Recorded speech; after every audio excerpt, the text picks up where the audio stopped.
You will never be able to guess what time of year it is. This video is going to age very well. Illustrations by Pete. So, one of the biggest comments I get on the channel is people saying, you know, I need to control my lines. I can't let go. I have a hard time just letting go and just dumping something on the page. So today, I'm going to show you how to do that. I'm going to show you a very simple, very easy way to just put color down and put some details in, and how to create very loose, very freely. Hopefully this will work for you, because I think it appeals to anyone. If you like to just block in color and do something abstract, I think it'll help with that. If you like to add a lot of detail, you can add as much or as little as you want. So I think it'll help with that too. So don't feel bad if you can't do this at first. Take your time with it. Do several of them. They're quick, they're easy. You can get them down in spare time, couple minutes tops. Let me know. I would love to hear.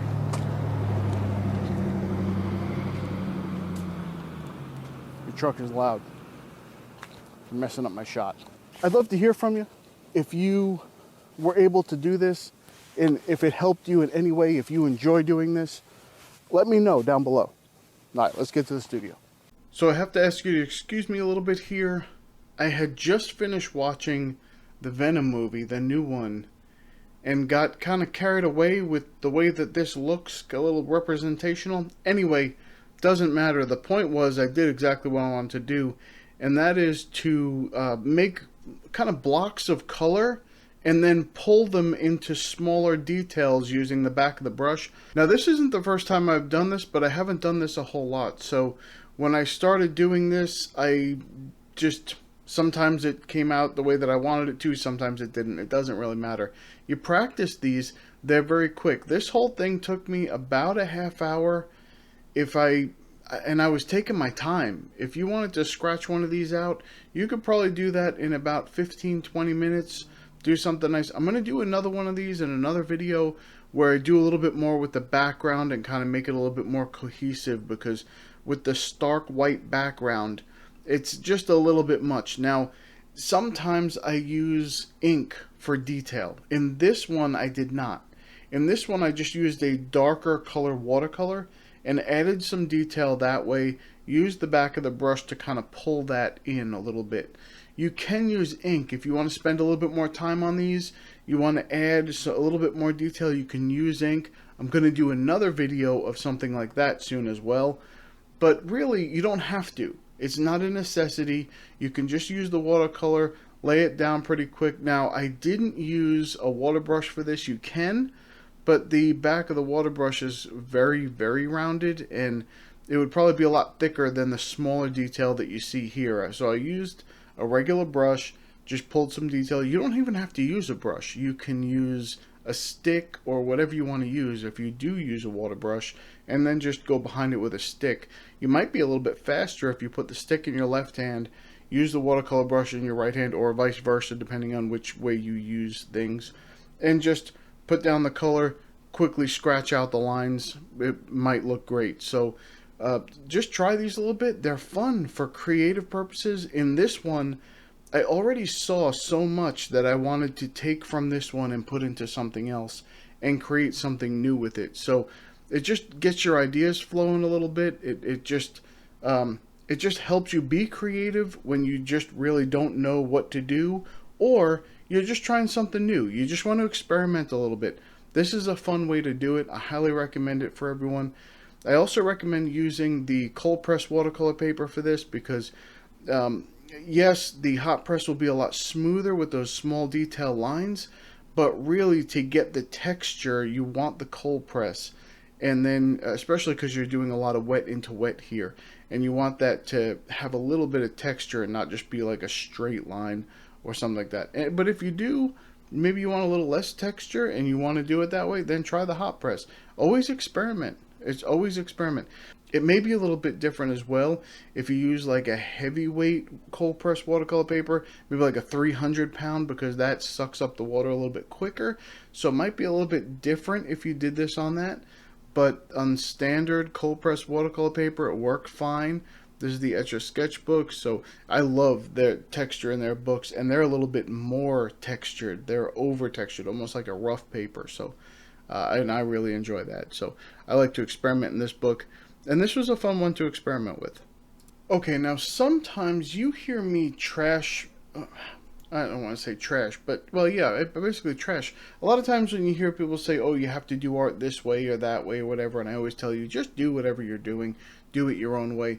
But I do want to elaborate on that. I want to clarify something, is what I want to do. So, um, here's when you're looking at how you do things. Here's how I think it. Well, this is my opinion. It's only my opinion, but this is how I think things should be done.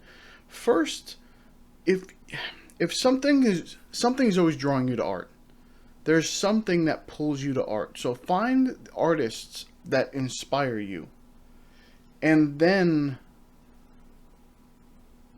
try and copy a little bit of what they're doing, but then find your own way to do it. So you're trying to figure out the form that they're using, what the style or the tactics or whatever you want to call it, the way that they do things, their methods.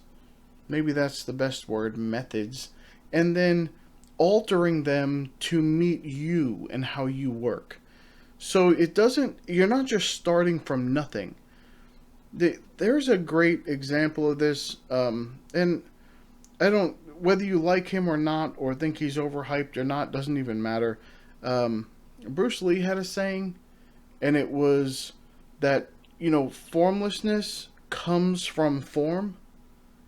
And the point was, there was a lot of people going around saying, "Oh, so we just do our own thing and do whatever." And the point was, no, there's a way to do something. Figure out the way that it's done first, and then you can find the best way that works for you and alter it to meet your standards. I think it's the same idea.